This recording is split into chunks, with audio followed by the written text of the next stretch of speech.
The late afternoon sun made long shadows on Main Street as Naomi Cross drove into her hometown in her army SUV. Her shiny uniform with stars felt like armor on her. Some people looked at her with pride. Others looked at her with mean, unfriendly faces. The town looked much the same as when she left long ago. The old buildings were a little worn. They made the town look stubborn and slow to change. The funeral home's parking lot was already full when she arrived. Naomi took a deep breath and straightened the stars on her shoulders. She stepped out into the hot southern air. The sound of her polished boots on the gravel told people she was there before she even reached the door. Inside, people started whispering. "That's Naomi Cross, a 4-star general now." Some people seemed proud. Others seemed unhappy. Some older black church ladies nodded and smiled with pride. The town's white leaders stood together and looked disapproving, but they tried to act polite. Aunt Rose cried when she saw Naomi. She hugged Naomi tight. Naomi felt a little tear in her eyes. "I'm here, Aunt Rose," Naomi whispered, holding her close. "I'm here now." "Your Evelyn would be so proud," Rose said, looking at Naomi. "She kept every newspaper story about you. She even kept that big article in Time magazine." Naomi smiled although her heart hurt. Her aunt said that Naomi's mother had called the morning before, shouting about something, then told Naomi she had bought every copy of the paper at Martin's drugstore. Their quiet moment was interrupted by Reverend Elijah, who walked over carefully. He seemed nervous. "General Cross," he said, holding out his hand. "Welcome home, though I wish it was for a better reason." "Reverend," Naomi answered and shook his hand. She watched his eyes move around the room. He lowered his voice and said, "May I have a word?" In private. Naomi went with him to a quiet corner. The Reverend was sweating even though the funeral home had strong air conditioning.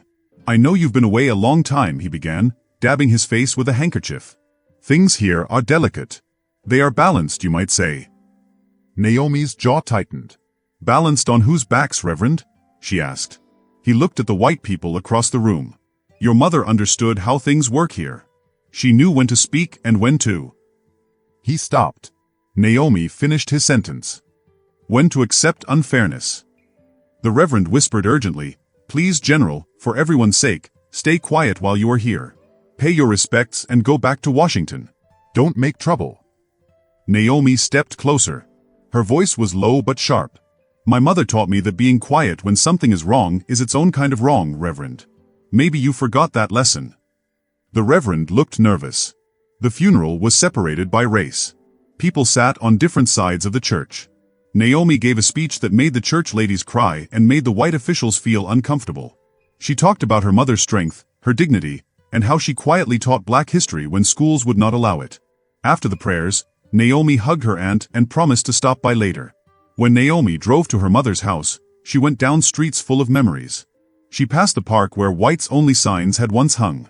She passed the diner that used to serve black customers through the back door. She passed the courthouse where her mother had protested to protect people's right to vote. Her mother's small Victorian house looked proud even though it was old. Naomi had offered to buy her mother a bigger house many times, but her mother always said, "This house knows our history. Every crack tells our story." Lost in thought, Naomi almost did not notice blue lights flashing in her rearview mirror. Her hands tightened on the steering wheel. The police cruiser siren chirped once, telling her to pull over. Naomi kept calm, as she always did. She kept her hands visible on the wheel. She put her military ID on the dashboard and wore a face that showed no fear. She stepped out of her SUV with the same neat control she used in the army. "Good evening, officers," she said, her voice steady and strong. Her military ID shone in the fading sunlight. Officer Bradley Henson walked up with his hand near his gun. Officer Kyle Mercer stood wide and looked threatening. Both had the posture of people looking for trouble. "Well, well," Bradley said, barely looking at her ID. "What did we got here? Playing dress-up girl?"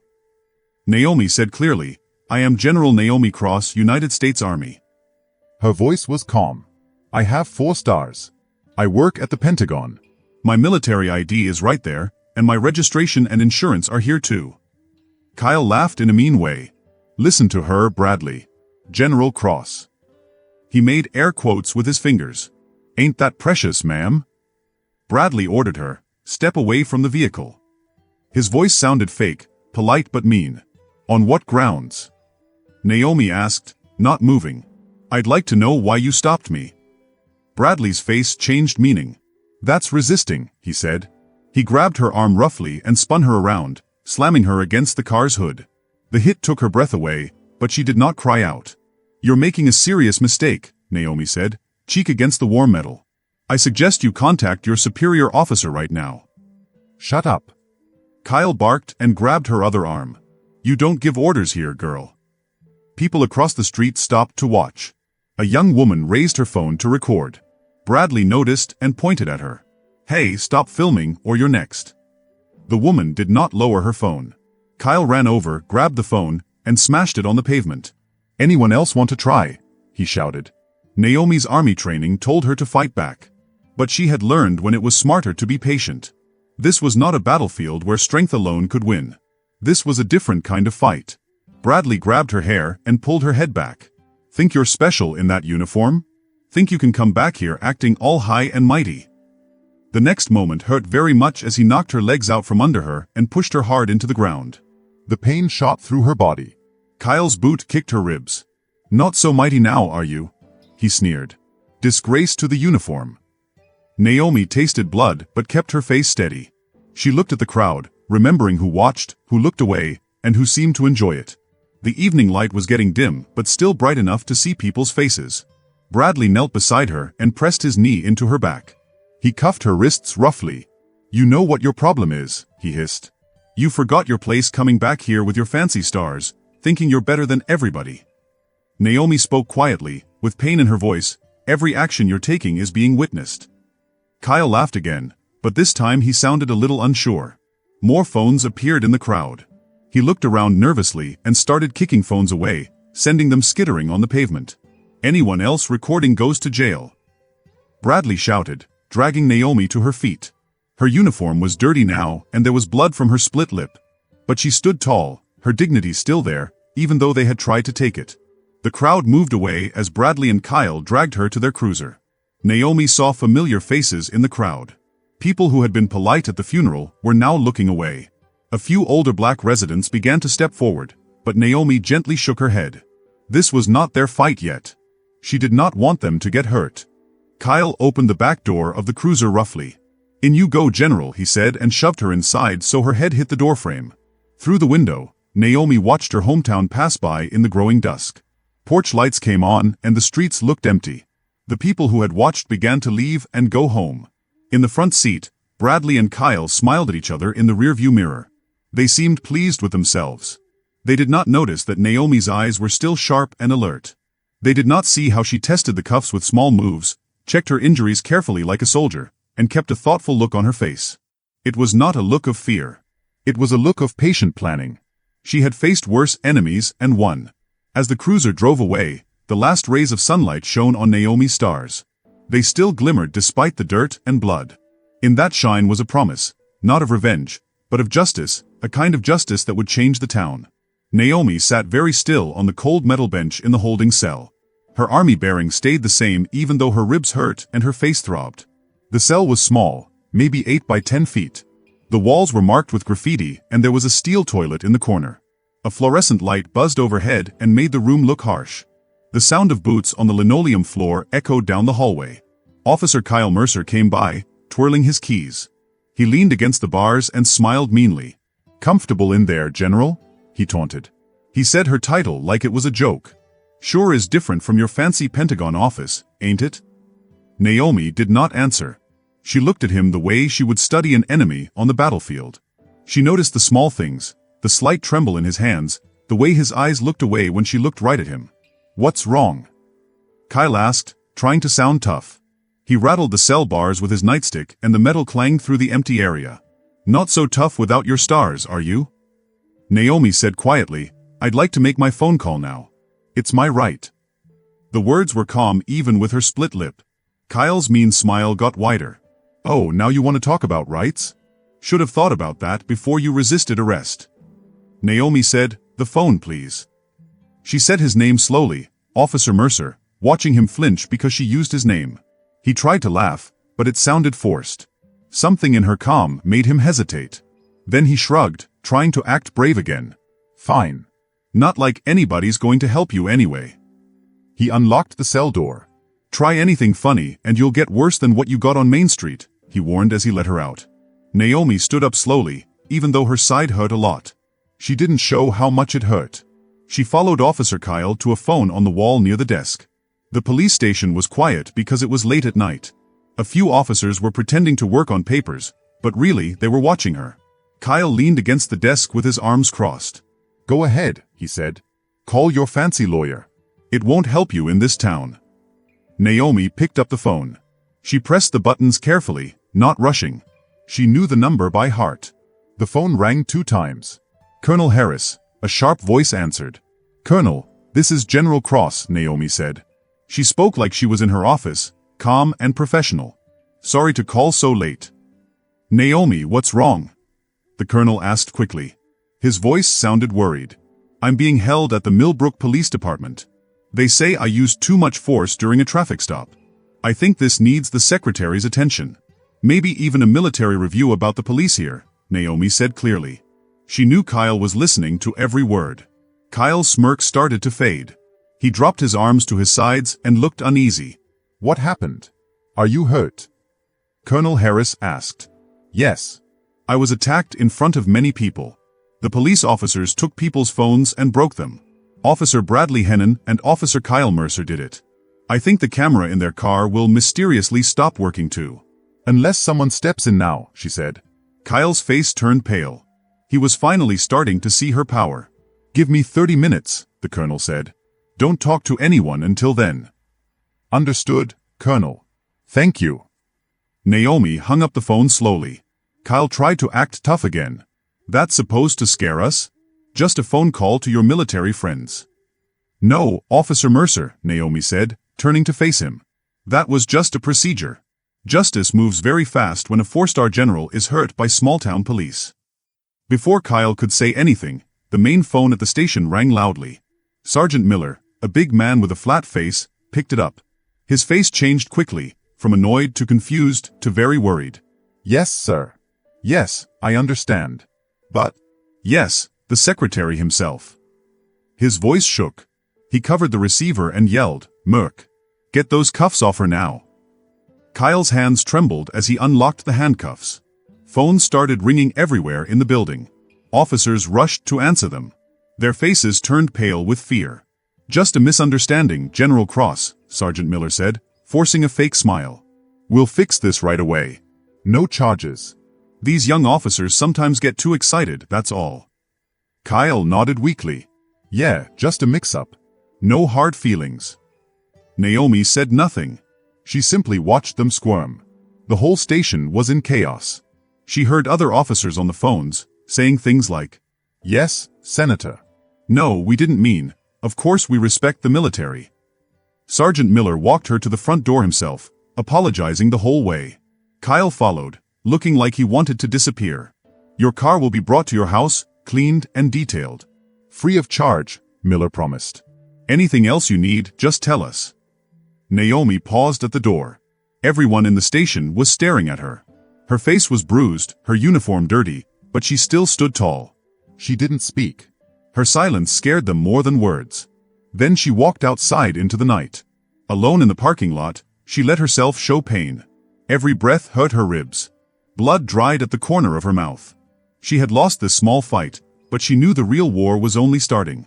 The next morning was bright and humid, like most summer days in the South. Naomi stood in front of her mother's old mirror. Her uniform was neat and pressed, but a dark bruise covered her cheek. Makeup couldn't hide it. That was fine. She wanted people to see what the police had done. Her phone buzzed. A message from Mayor Franklin Price's office. "Press conference at City Hall.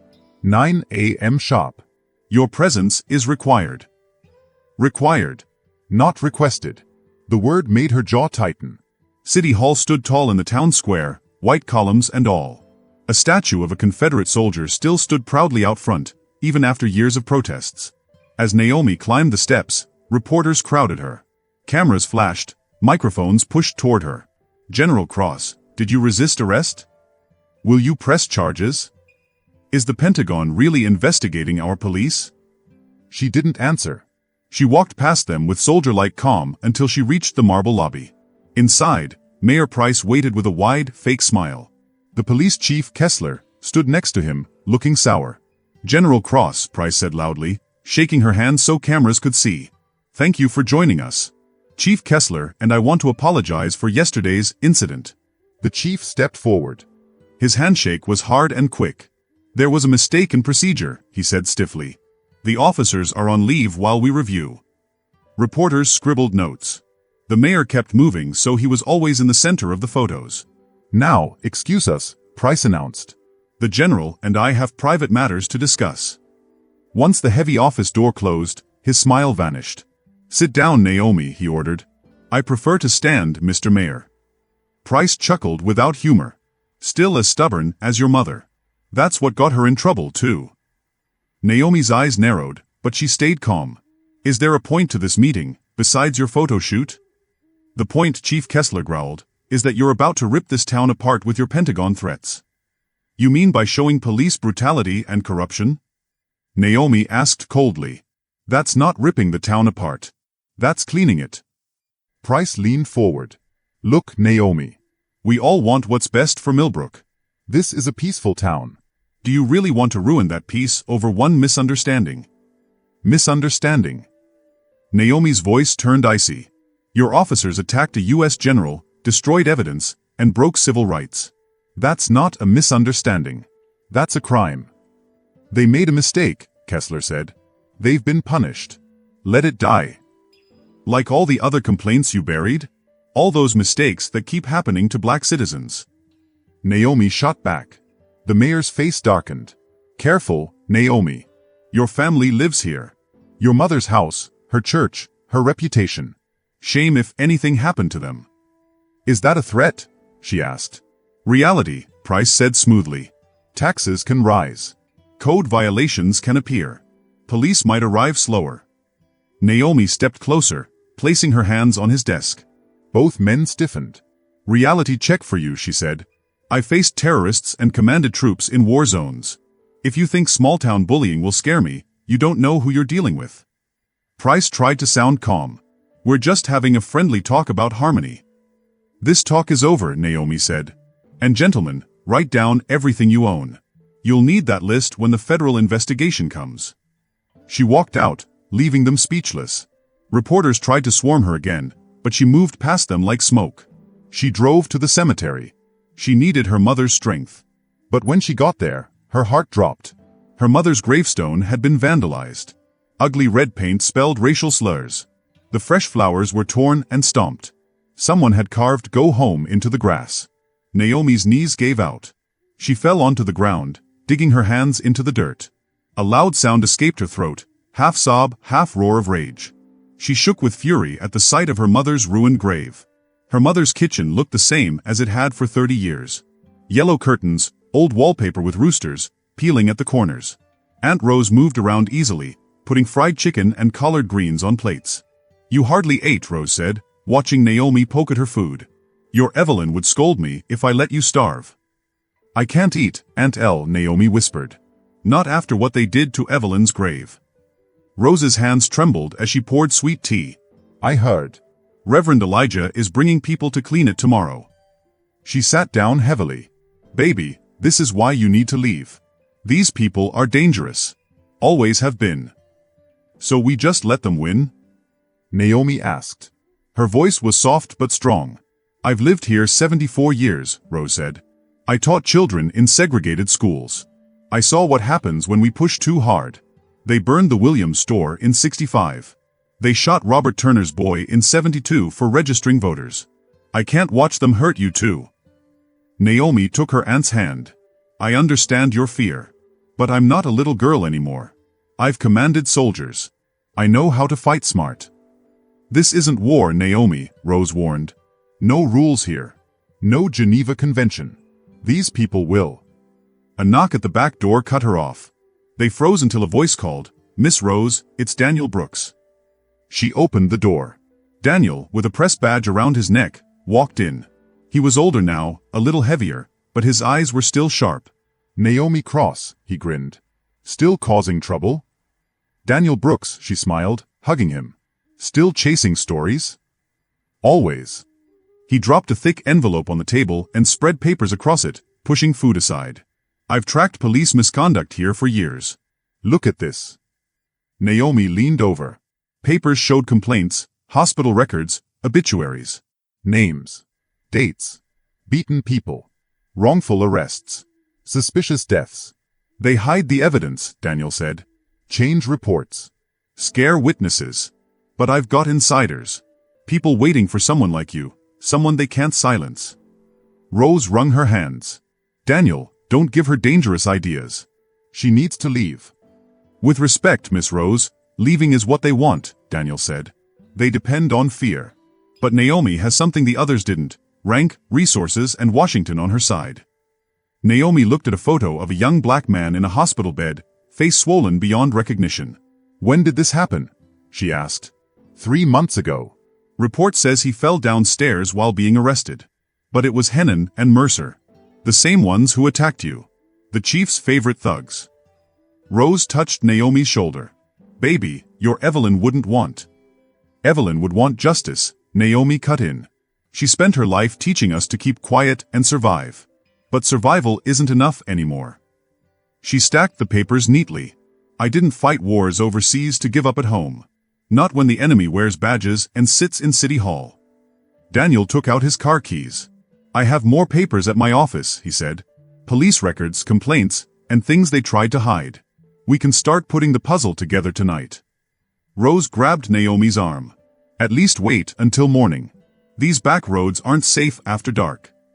The dark is exactly what we need, Aunt Lil, Naomi said softly.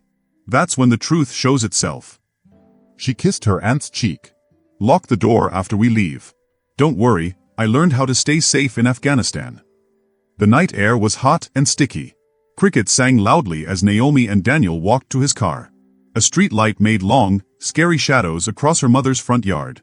Naomi remembered playing there as a little girl, wishing she could escape the small town and its unfairness. Are you sure about this? Daniel asked as they climbed into his old, beat-up Corolla. Once we start digging, they'll fight us hard. Naomi buckled her seat belt. Her strong, straight posture made her look like she was still in the army. Let them come. I have 30 years of battle training and medals to prove it. And what do they have?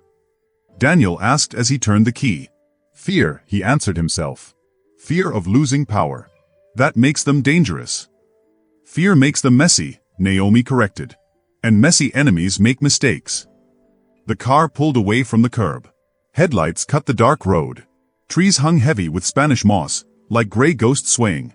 In the distance, a train whistle cried, lonely and long. Daniel drove the curvy road, tires crunching on gravel. Your Evelyn would be proud, you know. Standing up like this. Naomi watched the shadows slide past her window. I know. That's why they're afraid of me. Because I'm my mother's daughter. And this time, I have the power to make them pay. By morning, pale gold sunlight touched the courthouse steps as Naomi climbed them. Her shoes clicked on the old marble. The tall building stood like a tired giant, a reminder of old days when justice was not for everyone. Daniel followed, carrying a bag stuffed with files. At the top, a young woman in a neat navy suit paced while talking on her phone. No, tell the witness we can protect. She stopped when she saw Naomi. I'll call back. General Cross, she said, shaking Naomi's hand. I'm Selena Price. Daniel called me last night. Naomi noticed her firm handshake and the fire in her eyes. You're the lawyer filing police misconduct cases. Trying to, Selena said. But cases keep disappearing. Judge Thompson says they're misfiled or missing paperwork. She pulled out a ring of keys. Luckily, I worked here in law school. I know where they hide things. Metaphorically, I hope, Daniel said. Selena led them through a side door, down empty halls. Early morning sun pushed through blinds, making striped shadows. The basement smelled like dust and forgotten paper. Rows of shelves stretched into the dark. The cases we want should be here, Selena said, unlocking a storage room. Unless they shredded them. Daniel sneezed, pulling a box from a shelf. Some of these are 20 years old. Naomi opened one marked Johnson, Daniel, traffic stop. Inside were autopsy photos of a black teen, his neck bruised. The report said he had accidentally choked during arrest. I remember this case, she whispered. 2003. The boy's mom taught with my Evelyn. Police said he choked himself. But look at the coroner's signature. Dr. William Price, Selena pointed. Price. Naomi's head snapped up. Like Mayor Franklin Price? His brother, Daniel, confirmed. The mayor's family is everywhere, Selena said. Police, doctors, judges, land deals. They've controlled this county since segregation. They spread more files across the dusty table. Patterns appeared. Same names, same fake stories, same signatures. Here's another. Selena held up a folder. Sarah Martinez, 2015. Supposed suicide in police custody. But look, defensive wounds on her arms. Bruises that don't match hanging. Who was the officer? Naomi asked. Bradley Henson. Selena's voice turned hard. Same cop who attacked you. And his partner Kyle Mercer, Daniel said, pointing to another file. 2018 shooting of a 60-year-old man with a cane. Naomi's jaw tightened. How many? She asked. I counted 15 suspicious deaths since 2000, Selena said. Plus dozens of assaults that vanished. And that's only what got filed. Most victims were too scared to report anything. Or they couldn't, Daniel added. One officer tried to report Henson in 2016. 2 days later, drugs found in his locker. He's still in prison. Naomi stared at a photo of Henson smiling with Mayor Price, the mayor's hand on his shoulder like a proud father. The mayor isn't just covering up, she said. He's rewarding them. Building his own private army with federal money. Selena nodded. I followed the grant money. Meant for community policing. They bought military weapons and spy gear instead. They're preparing for war against their own people. Then let's give them one, Naomi said. But first, we need witnesses and proof that can't vanish. Daniel pulled out a notebook. I've got names. People waiting years to tell their stories. But they need real protection. I can help with that, Naomi said. I still have contacts in Washington. Selena stuffed the worst files into her briefcase. I'll draft subpoenas. In federal court, they can't hide these. Be careful, Daniel warned. If they know we have copies. I have backups, Selena said. Encrypted in 3 clouds. After they flooded my office last year, I learned. They returned upstairs. The courthouse buzzed with life. Sunlight streamed through tall windows, dust dancing like golden snow. Meet me at noon, Selena said. We'll start witness interviews this afternoon. Outside, hot air wrapped around them like a blanket. Naomi scanned the street. A dark sedan with tinted windows idled across the square. Daniel, she said. That car. It was outside your office last night. He glanced over. No plates. Dent in the back. I've seen it around. They're not even hiding, Selena muttered. Good, Naomi said. Let them watch. By the time they realize the kind of fight this is, it'll be too late. Naomi's old Buick creaked down Pine Street. Selena sat beside her, checking notes. Darnell Williams lives at 1247, Selena said. 30 years in that house. Then the cops beat him, leaving him in a wheelchair. They stopped at a peeling yellow house with a ramp. Wind chimes tinkled softly. Daniel said Darnell was a church deacon, Naomi said. Until 3 cops broke his spine in a traffic stop, Selena finished. Then charged him with assault. Naomi's hand gripped her cane tightly. Together, they climbed the ramp. Selena knocked. Mr. Williams? It's Attorney Price. We spoke on the phone. After a long pause, the soft whir of a wheelchair came. The door opened a crack, showing a tired, thin face. You shouldn't be here, Darnell whispered. They watch this street. We know, Naomi said, stepping forward. But we need your help. I'm General Cross. Marie Cross's daughter. Recognition lit his eyes. Little Naomi. Lord have mercy. He glanced outside, then opened the door. Quick, come in. Shut the curtains. Inside, the living room was full of family photos, Bibles, and medical equipment. A hospital bed sat in the corner. Your Evelyn was a good woman, Darnell said, rolling into his chair. She came every week after it happened. Brought food. Read scripture. She didn't deserve what they did to her garden last month. Mr. Williams, Naomi said, leaning forward. We're building a federal case. We need your story. Fear crossed his face. I can't. I signed papers. Promised not to talk. Who made you promise? Selena asked gently. Chief Kessler himself, he whispered. Came to my hospital bed. If I told, my grandkids would never be safe. Naomi clenched her jaw. When was this? 7 years ago. After they killed my boy, Daniel. He wasn't involved. Just saw something. The next day, they planted drugs in his car. He died in custody. Said suicide. His eyes filled with tears. Chief told me, stay quiet, or my other children will get the same. Selena pulled out her phone. We can protect your family. FBI witness protection.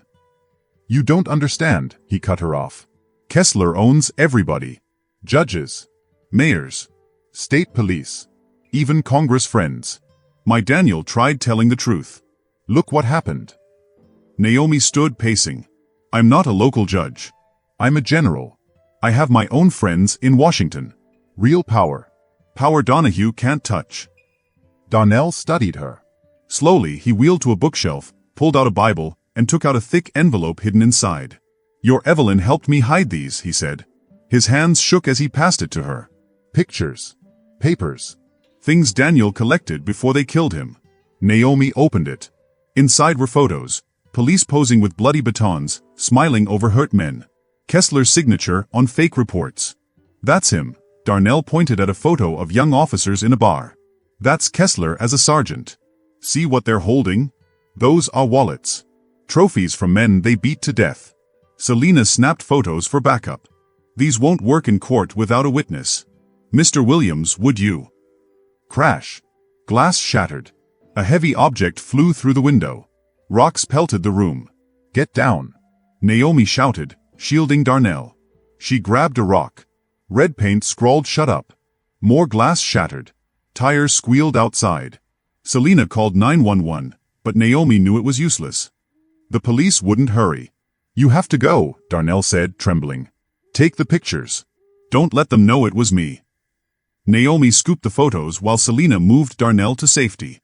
Wind whistled through broken glass. We'll board the windows, Naomi promised. And I'll send private guards tonight. Just go, Darnell begged. And Naomi, your Evelyn would be proud. She always said you'd be the one to break their power. They hurried to the car, the envelope clutched tight. As they drove off, the street looked empty. But 3 blocks later, headlights switched on behind them. Same car from the courthouse, Selena whispered. No plates. The sedan stayed close, copying every turn. Call Daniel, Naomi ordered. Tell him to meet us at First Baptist. What about the tail? Selena asked. Let them follow, Naomi said calmly. It's time to bring this fight into the light. 30 minutes later, Naomi stood at First Baptist's doors. People streamed in, families, elders, young activists with phones. Word had spread fast. General Cross was making her stand. The church filled, pews creaking under the crowd. Fluorescent lights buzzed. Worry showed on every face. Daniel sat up front, laptop open, ready to stream live. Even some white allies came, teachers, a shop owner. Reverend Elijah looked nervous in his chair. He had warned her not to stir trouble, but half the congregation demanded this meeting. Naomi checked her watch. 7:58 p.m. The back doors swung open. Chief Kessler walked in with 2 plainclothes officers. He stood at the rear wall, arms crossed, face cold. Naomi didn't flinch. She stepped to the podium, her uniform crisp, her posture strong. The crowd hushed. 3 nights ago, she began, her voice steady, I was attacked on Main Street by police. They didn't know I was a general. They only saw what they wanted, a black woman they thought they could hurt with no consequences. Gasps and murmurs rippled through the pews. Many had their own stories. They threw me in a cell, thinking I would break, Naomi said. But in that cell, I remembered my mother's words. She said, baby, dignity isn't what they take from you. It's what they can never touch.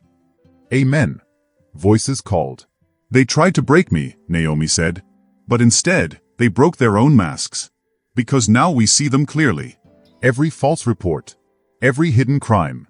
Every life they destroyed while hiding behind badges. Naomi lifted the photos high above her head. They were from Darnell's envelope, the ones that showed the truth. We have proof, she said loudly so everyone could hear. We have witnesses. We have the truth that has been hidden for too long. In the back of the room, Chief Kessler's face turned dark and angry. One of his officers reached for the phone. Look around this room, Naomi said, pointing to the crowd. Every family here has a story. A brother beaten by police during a traffic stop. A cousin was hurt while handcuffed. A father who died in custody, and they lied, calling it natural causes. Heads nodded all over the church. Some people wiped away tears. They count on us being afraid, Naomi continued. They count on us being silent. They think we will look away. They think we will swallow their lies. They think we will keep living with their boots on our necks. She stepped away from the podium, her voice louder now. But I didn't spend 20 years leading soldiers, defending this country's principles, only to watch those principles die in my own town. I didn't earn these stars on my shoulders just to let corrupt men disgrace what they stand for. The crowd jumped to their feet, clapping and shouting. Even some of the white allies stood, their faces set with resolve. Today we stop being afraid, Naomi shouted. Today we speak the truth. Today we demand justice, not just for me, but for every victim of their abuse. The applause shook the walls. Near the pulpit, Reverend Elijah slowly stood up. The room grew quiet as he walked to the microphone. His voice trembled. I have been silent too long, he said. I thought silence meant safety. I thought peace meant survival. He gripped the podium with both hands. But silence is its own kind of violence. And I will not be violent to my own people anymore. Tears shone in his eyes. This church stands with General Cross, he declared. We demand justice. We demand change. And we will not stop until justice is done. The crowd erupted again, louder than before. People hugged. People cheered. People raised their fists in the air together. Daniel's laptop filmed everything, sending it live across social media for the world to see. At the back, Chief Kessler still hadn't moved. His face was a mask, but his eyes burned with anger. Naomi looked back at him, steady and unafraid. One by one, people came forward to speak. A mother told the story of her teenage son who was left paralyzed after an arrest. An old man described years of police harassment. A white shop owner admitted she had seen police beat someone but had been too scared to say anything. Each story made the people stronger. Each truth pushed back the darkness. Naomi saw hope growing in their eyes. She saw fear turning into determination. The meeting lasted more than 2 hours. No one left. They were united now, in anger, in courage, in the promise of change. Finally, Naomi returned to the podium. This is only the beginning, she said. We have more proof. More people are ready to come forward. We will not be silenced. We will not back down. And we will not stop until every corrupt officer and every crooked official faces justice. The crowd rose one last time, their voices thundering together. But Naomi's eyes stayed on Kessler, still at the back. His cold face did not move. Outside in the church parking lot, people lingered, buzzing with energy. They shared phone numbers. They made plans. They promised each other they would not stop. Naomi stood near her car with Daniel and Selena. They spoke in low, urgent voices. The momentum is perfect, Selena said, pulling papers from her briefcase.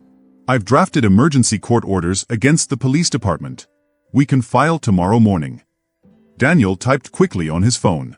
My editors already promised a front-page story. With the live stream and these testimonies, we've got them cornered. Naomi watched the last cars drive away, their tail lights disappearing into the dark. Be careful, both of you, she warned. Kessler won't take this lying down. Let him try, Selena said. We have too much proof now. Just those photos from Darnell alone. Speaking of proof, Daniel cut in. I'm meeting a source tonight at midnight. A former dispatcher. She says she has secret records proving a pattern of abuse. Naomi frowned. That late? She's terrified, Daniel explained. She works night shifts at the hospital. It's the only time she feels safe. She'll only meet one-on-one. Take someone with you, Naomi urged. I can't. She insists on being alone. Daniel checked his watch. I better go. Meeting her behind the old warehouses. Before Naomi could stop him, Daniel was already in his car, driving off. A knot twisted in her stomach. He'll be fine, Selena said. Now come on. I've got the papers ready. Let's review them over coffee. They drove to an all-night diner. The fluorescent lights buzzed overhead. Selena spread the legal papers across the scratched table. Naomi sipped bitter coffee as Selena explained their plan. We hit them with everything. Civil rights violations, excessive force, discrimination, conspiracy to cover it all up. But then Selena's phone buzzed. So did Naomi's. Notifications exploded across both screens. Oh no, Selena whispered. Daniel! Naomi gasped, already standing with her keys. They raced to the warehouse district. Police cars surrounded the area. Through the gaps in flashing lights, Naomi saw paramedics huddled over a crumpled body on the ground. Daniel! She shouted, trying to run forward. An officer blocked her. Crime scene, ma'am. Stay back. I'm a U.S. Army general, and that's my friend. Don't care if you're the Queen of England, the officer sneered.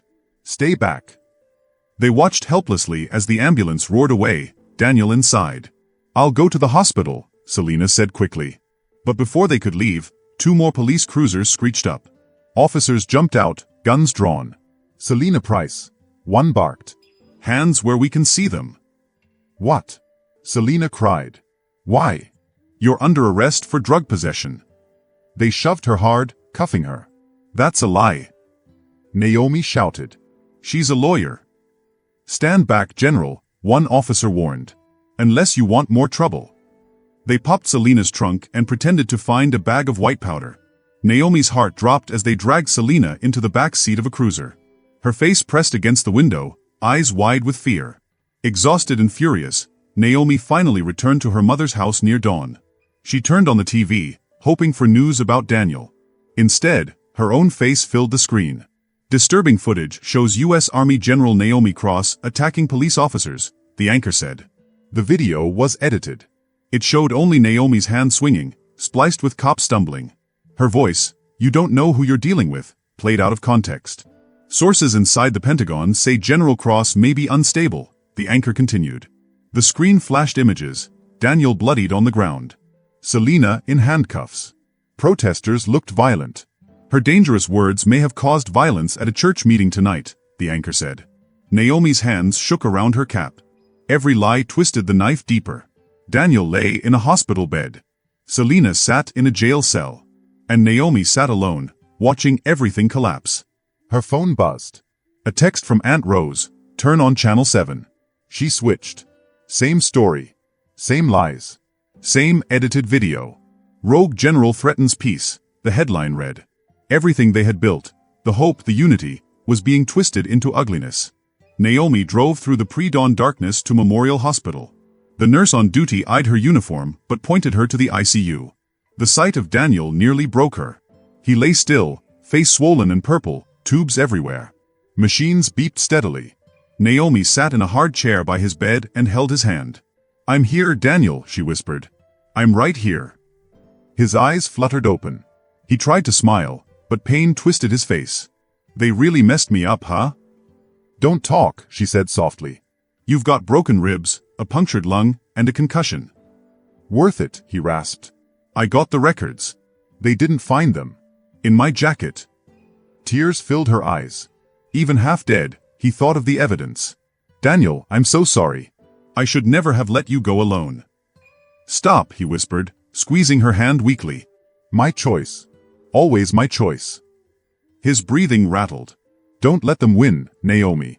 Don't you dare." She sat with him until his eyes closed again. When she finally left, the sun was rising. Back home, Aunt Rose waited on the porch. Worry lined her face. "I saw the news," she said as Naomi climbed the steps. "Child, what are they doing to you?" Inside, the morning light streamed through dusty curtains. Naomi sank onto the couch, drained. Aunt Rose returned with coffee. "You have to stop," Rose said gently. "Look what they did to Daniel. Look what they did to that lawyer girl. They'll do worse to you." "I can't stop," Naomi whispered. "You know I can't. Your Evelyn wouldn't want you to martyr yourself. She always said sometimes surviving means knowing when to be quiet." "Evelyn survived so I could do more than survive," Naomi said, her voice sharp. "They beat me in the street. They framed Selena. They nearly killed Daniel. How quiet am I supposed to be?" "I buried your Evelyn last week," Rose said, tears sliding down her face. "Don't make me bury you too." Naomi walked to the old rotary phone on the wall and dialed. Colonel Harris answered on the second ring. "I've been expecting your call," he said. "How bad is it?" she asked. "Bad. Senators are pressuring the Pentagon to investigate you. That fake footage is everywhere. It's doctored and you know it." "Of course I do. But that doesn't matter.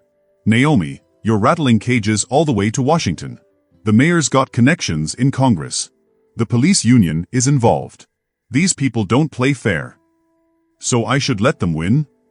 I'm saying watch your back. My intel says they're considering more permanent solutions to the Naomi Cross problem. Rose, listening from the doorway, gasped. After Naomi hung up, she walked to her mother's portrait on the wall. Her mother's proud face stared back. The same strong chin. The same eyes. What would you do, Evelyn? Naomi whispered. What would you say if you saw this? Memories filled the house. Evelyn bandaging her knees. Evelyn polishing her first lieutenant's bars. Evelyn's face shone with pride when she earned her commission. Rose touched Naomi's shoulder. Baby, please. We can't lose you too. Naomi's eyes stayed on the portrait. I won't stop, she whispered. Not for me. Not for Daniel or Selena. For everyone they've hurt. For every silenced voice. For you, Evelyn. For everything you couldn't say. The sunlight hit the portrait, and for a moment, it looked like Evelyn smiled. That night, Naomi descended into the church basement. The old wood creaked. A dozen veterans sat waiting. Their faces were tired but strong. Some wore parts of their old uniforms, combat boots, camo jackets. Others sat in plain clothes, but their posture screamed discipline. Sergeant Mike Malik stood. General Cross, he said, snapping to attention. At ease, Sergeant, Naomi said, taking a chair to sit with them. Thank you for coming, ma'am, Malik said. We've been watching. What they did to you, it ain't right. What they did to me is just the tip of the iceberg, Naomi told them. Daniel found proof of decades of abuse. Deaths covered up. Lies hidden. Corporal Sarah Jenkins, her prosthetic leg gleaming, leaned forward. We know. My brother tried to tell the truth last year. He said the police were being mean to him. After that, the police put drugs in his car to make him look guilty. He lost his job, people thought he was bad, and his whole life got ruined. Other people told stories too. A nephew was beaten by police during a traffic stop. A cousin was arrested for something he never did. Everyone in the room nodded because they all knew it was true. We made a promise, Naomi said. Her voice was strong and clear. We promised to protect America and protect people's rights. That promise didn't end when we took off our uniforms. What can we do? Malik asked. They have power, and they have friends in high places. They only have fear, Naomi said. Fear is their weapon. But we are soldiers. We know how to face fear. The basement door opened. Reverend Elijah walked down the steps with 3 old men from town. Their faces looked tired, like they had carried sadness for too many years. These men want to talk, the Reverend said softly. The first man, Raymond Wilson, spoke. His voice shook. In 1985, my boy was walking home from work. Police said he looked like someone. They beat him so bad he never walked the same again. When we thought about complaining, they told us they'd come back and finish the job. The second man said his brother had died in jail.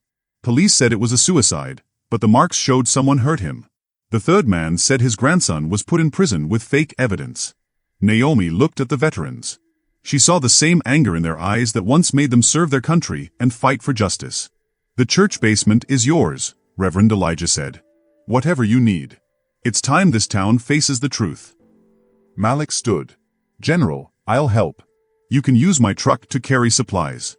We can make this basement a command center. Jenkins added, I have ham radio equipment. We can talk without using police networks. Others stood up one by one. A medic said he would treat people too scared to go to the hospital. A former MP knew the law. A supply sergeant knew how to get what they needed without being caught. Soon, townspeople came too. A teacher said one of her students was hurt by police.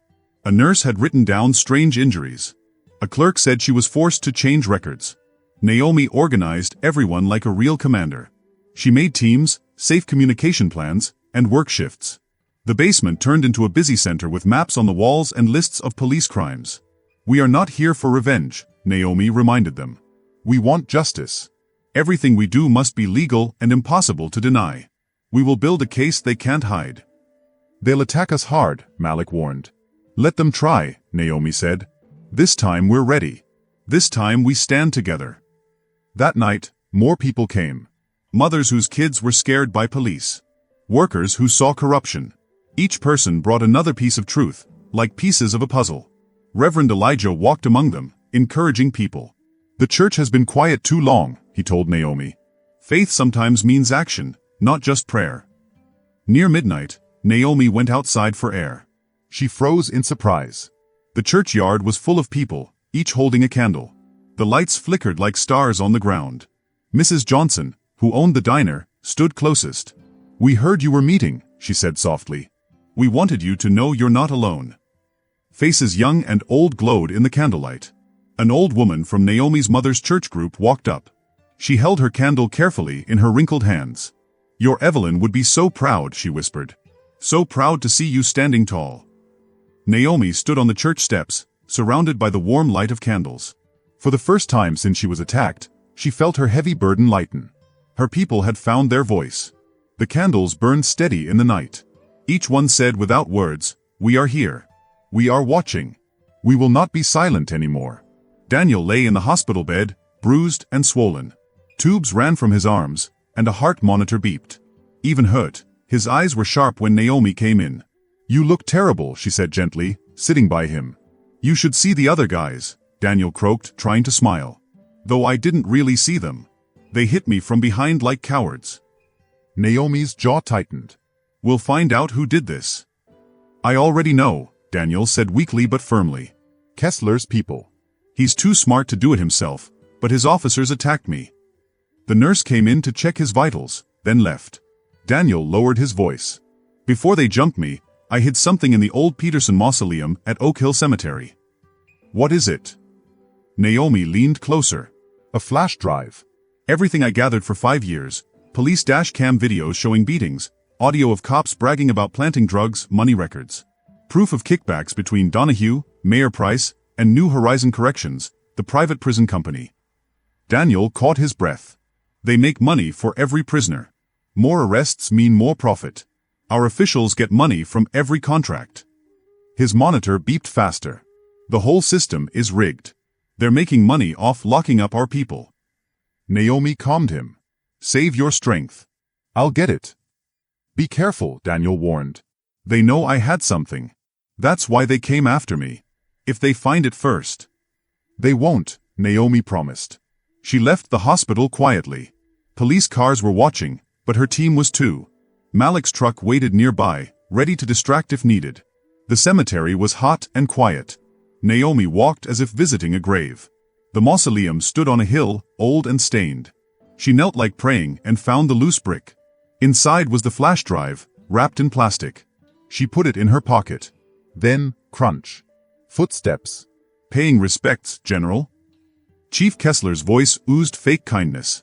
He stood with 2 officers blocking her way. "My mother's buried here," Naomi said calmly, standing tall. "Or did you forget your men desecrated her grave?" Terrible vandalism. Still unsolved, Kessler smiled coldly.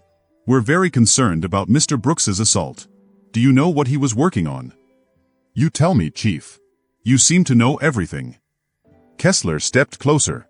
"Just keeping the peace. But some people dig up things that should stay buried. Like Mr. Brooks. Such a shame." His eyes flicked to the mausoleum. "Yes, Naomi A.G. Brooks. A shame how many things happen in this town. But nothing stays buried forever, Chief." She walked past him without hurrying. "Some things should stay buried," he called. "For everyone's sake." Back at the church, Naomi plugged the flash drive into Malik's secure laptop. Hours of shocking videos played, police planting evidence, beating people, making false arrests. Audio of officers joking about quotas. Spreadsheets showing money flowing to Donahue and Price. Selena arrived, still in her jail clothes. "They locked me up for 3 days before bail," she said angrily. "But their mistake will cost them. False arrest means everything they did is going to backfire." She looked at the files with sharp lawyer eyes. "This is dynamite, police corruption, conspiracy, RICO violations. We need federal investigators." "I called in favors," Naomi said. "Justice Department agents are on their way. Military intelligence will check the files." "Good," Selena said, eyes bright. "Once verified, we'll take it to federal court. They can't buy off judges there. The ACLU and civil rights groups are watching." Naomi's phone buzzed with a news alert. She read aloud, "Pentagon opens inquiry into systemic police misconduct." "It's starting," Selena said softly. "No," Naomi corrected. "It's ending. They just don't know it yet. Police cars sped past the church. Phones rang upstairs. The national media had caught the story. The corrupt system was about to fall. On the table, the flash drive blinked blue. Such a small thing, Naomi thought, holding so much truth and power. Change often started small. One brave moment, one hidden drive, one refusal to stay silent. The Civic Center was packed. Hundreds of people filled the hall. News cameras blinked red at the back. Naomi sat at the witness table in her crisp uniform, calm and straight-backed. Chief Kessler lounged at the defense table, trying to look relaxed. Mayor Price sat beside him, fidgeting nervously. Police officers filled the first row like a wall of blue. Senator Miriam, leader of the Pentagon inquiry, tapped his microphone. This hearing will come to order. We are here to investigate police misconduct, civil rights violations, and possible criminal conspiracy. Kessler leaned in, smooth as ever. Senator, these accusations are lies. General Cross is angry about a routine traffic stop that went wrong because of her. Naomi stayed calm. She expected lies. Chief Kessler, the senator asked, do you believe your officers acted correctly during General Cross's arrest? Absolutely, Kessler said. The edited body cam footage clearly shows. Edited footage, Naomi interrupted. Interesting choice of words. She nodded to Malik. The big screens lit up with raw, unedited video. Gasps filled the room. The video showed Naomi calmly giving her ID, then officers suddenly slamming her, kicking her, calling her names, smashing witness phones. A radio clip played, Kessler's voice saying, "Clean up that mess." That footage is fake. Kessler snapped. It's authenticated, Naomi replied. Military experts proved every frame and sound. We even have data showing when your department changed the copies for media. Mayor Price's face turned pale. Sweat dripped as he grabbed his water. The screens showed more, years of police planting evidence, beatings, false arrests. Everything dated and logged. But this is bigger than violence, Naomi continued. She showed financial records. These prove deals between city leaders, police, and New Horizon Corrections. More arrests meant more prisoners. More prisoners meant more profit. Mayor Price got rich from secret payments. The mayor looked like a ghost. Kessler no longer looked calm. He was stiff and angry. That's all circumstantial. Kessler shouted, but his voice shook. Then listen to this, Naomi said. The screens played audio of Kessler himself taking bribes, Price laughing about filling cells, and police targeting certain neighborhoods. The hall exploded with angry shouts. The senator pounded his gavel. There's more, Naomi said firmly once the noise quieted. Mr. Daniel Brooks, a local newspaperman, was badly hurt after he found some very important secrets. We have police officers who will tell the truth about what happened, one person said. Two policemen stood up in front of everyone. We are ready to say that Chief Kessler told us to hurt Daniel, one officer announced. We will not hide from him anymore. Chief Kessler's face twisted with anger. You traitors, he shouted. Naomi's strong voice cut through his words. The only traitor here is you, she said. You promised to keep people safe, but you turned the police into a money-making business built on hurting people. You ordered violence against citizens who only wanted to tell the truth. She looked right at the chief. You didn't just fail this town. You ruined lives for money. You thought no one would ever stand up to you. But you were wrong. Suddenly, the mayor jumped up. I had no choice, he cried. Kessler threatened my family if I didn't listen to him. Shut up, fool. Kessler yelled, but it was too late. The senator spoke firmly. Federal marshals, arrest them. Men in dark suits came forward as reporters rushed with cameras flashing. Kessler stood up, knocking over his chair, but he was surrounded. The mayor hung his head as the handcuffs clicked. Chief Raymond Kessler, Mayor Franklin Price, the marshal said. You are under arrest for breaking civil rights, for planning crimes, for scaring witnesses, and for corruption under the Racho law. Naomi stayed quiet as she watched them being taken away. Kessler looked shocked, like he couldn't believe his power had been destroyed by the very woman he tried to shame. Reporters pushed closer with microphones. General Cross, how does it feel to see justice? Will you ask for police reform? What message do you have for other departments? They shouted. But Naomi's eyes went to the people in the back. Families who had lost loved ones to police violence. Survivors who had been beaten. People who had been too afraid to speak for years. Their faces showed tears, but also joy and pride. For them, this wasn't just about one bad chief or one dishonest mayor. This was about breaking a system of unfairness that had ruled them for generations. Outside, the courthouse steps were full of energy. News crews fought for space. Big TV trucks lined the streets. Naomi stood at a podium, her uniform shining in the afternoon sun. Behind her, federal agents led Kessler and the mayor away in handcuffs. The crowd grew bigger and louder. Phones recorded everything. People shouted together, "Naomi! Naomi! Naomi!"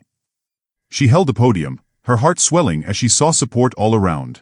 People had come from nearby towns, even hours away, to watch justice happen.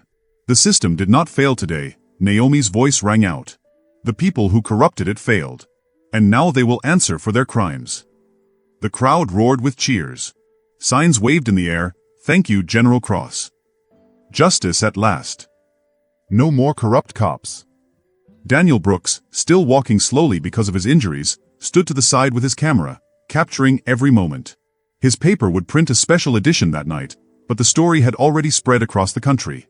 Governor Stephen hurried up the courthouse steps, surrounded by helpers. His face was serious as he spoke. Because of what we learned today, the state will take control of the police department. Federal oversight will begin now, and every officer and rule will be checked. The crowd cheered. The governor raised his hands for silence. Also, I have asked the state attorney general to form a special group. Every case in the past 10 years will be reviewed. Every complaint of abuse will be investigated. Every victim will have their voice heard. People cried and hugged. Fear was breaking apart like a wall falling down. A woman stepped forward. "My son," she shouted. "They planted drugs on him 3 years ago. He is still in prison." "My brother too," another person called. "They beat him during his arrest." More and more voices joined in. Each had a story of abuse, lies, and ruined lives. They had been too afraid to speak before, but not anymore. Selena Price, who had just been F. Brooks from a false arrest, stood on the courthouse steps with a notepad, writing down names and details. "We are filing class action lawsuits," she announced. "Every family hurt will get their day in court. This time, justice will be on their side." Her eyes shone with purpose as people lined up to talk with her. Victims, witnesses, and families all wanted to share their stories. Naomi felt a gentle hand on her arm. Aunt Rose stood there with tears on her cheeks. "Your Evelyn would be so proud," she whispered. "So proud." They hugged tightly. Naomi could feel her aunt shaking. "I was so scared for you," Rose admitted. "But you were right. Sometimes you have to stand and fight." Daniel came over, his camera around his neck. "The Associated Press is publishing my full investigation," he said. "Every detail, every paper. No more lies." Down on the street, the crowd began singing an old civil rights song. The strong voices gave Naomi goosebumps. Reverend Elijah walked through the people, who stepped aside to let him pass. He climbed the steps slowly, smiling. "The church will open tonight," he said. "For prayer, for healing, for community." Naomi remembered how he once told her to stay quiet. Now his eyes showed respect, and maybe regret. The afternoon sun stretched across the square as more people arrived. Food trucks parked to feed the crowd. Children played on the courthouse lawn. The air had changed, from anger to celebration, from pain to hope. Helicopters flew above, filming the giant crowd. Social media was filled with hashtags. Hashtag Justice in Dixie, hashtag General Crossstrong, hashtag Corrupt Cops Down. For the first time since she came home, Naomi felt the heavy weight of sadness and anger lift. Her mother's death had brought her back, but something bigger had kept her here. She had fought not with guns, but with truth and courage. The crowd kept chanting, "Naomi, Naomi, Naomi." But she wasn't listening to her name anymore. She was looking at the people, young and old, black and white. Their eyes carried something new, hope. Aunt Rose squeezed her hand. "You did it, baby girl. You really did it." Daniel took one last photo and whispered, "What happens next?" Naomi looked over the sea of faces. Her uniform didn't feel like armor anymore. It felt like a promise she had kept, to protect and serve. And that promise had brought her home, to fight the most important battle of all. The autumn wind blew through the trees at the cemetery, carrying the smell of fresh flowers. Naomi stood at her mother's clean, shiny headstone, now covered with bouquets from townspeople. The hateful words that once marked it were gone. The stone gleamed with pink roses, white lilies, and purple irises. Almost 200 people stood in silence. Some held little American flags. Others held programs for the ceremony. Aunt Rose sat in the front row, dabbing her eyes with a handkerchief. Daniel, walking stronger each day, moved through the crowd taking pictures. His reporting on the police scandal had won him a Pulitzer nomination. Selena Price stood nearby in a black suit, going over her notes for the lawsuits that were already moving forward. Naomi wore her full dress uniform, every medal and ribbon perfectly straight. She walked to the podium, brass buttons shining in the sunlight. "My mother taught third grade in this town for 37 years, Naomi began. She believed in education, in helping the community, in fighting injustice with knowledge and kindness. When I told her I wanted to join the army, she said one thing, 'Baby, wherever you serve, serve with honor.'" People nodded and whispered in agreement. Many had been her mother's students and remembered her gentle strength. "These past months have shown deep wounds in our town," Naomi continued. "Wounds caused because good people were afraid to speak up. Wounds hidden by powerful people. But wounds don't heal in the dark. They need light, truth, and care." She pointed to a big poster showing building plans. "That's why today I'm starting the Cross Justice Foundation. We have support from civil rights groups, veterans, and donors. Our mission is simple: to fight abuse and make sure everyone gets equal justice." The crowd clapped as Naomi explained. The foundation would have a free legal aid clinic, scholarships for kids with parents in prison, boards to watch over the police, and training for citizens on their rights. "This foundation is not just about stopping wrongs," Naomi said. "It's about building something better. My mother believed in this town. Today, we begin to make her dream real." Reverend Elijah stepped up to pray. People bowed their heads, holding hands across racial lines. Selena Price then announced her law firm would partner with the foundation. "We have already found over 300 cases to review," she said. "People wrongly jailed, forced complaints hidden, families torn apart. The foundation will help us fight every one." Daniel shared that other towns had called, inspired by what happened here. Communities across the South are standing up, demanding fairness. The Cross Foundation will help them too. A representative of the governor promised state support. Some companies offered to match donations. But the most touching offers came from locals. "I don't have much," said an old man whose grandson was killed by police. "But I'll give $10 each month." "Our youth group will volunteer," a young pastor said. "I'll tutor kids for free after I retire," a teacher promised. One by one, people came forward, giving what they could: money, time, skills, or space. A community coming back together, determined to stop injustice. Naomi's heart filled with pride. She remembered how lonely she had felt in the holding cell. Now she stood surrounded by hundreds who had found their voices. Aunt Rose joined her at the podium. Together, they pulled a cloth off a bronze plaque. It had her mother's words: "Education lights the path to justice." The ceremony ended as the sun broke through the clouds, golden light shining on teary faces. Naomi touched her mother's headstone, now a place of love instead of hate. Flowers piled high around it, each one a story, a hope, a promise for change. She lifted her head to the sunlight, seeing the united community around her. She thought of the battles ahead. But for the first time, she knew they would win. "This time," she whispered, "we win."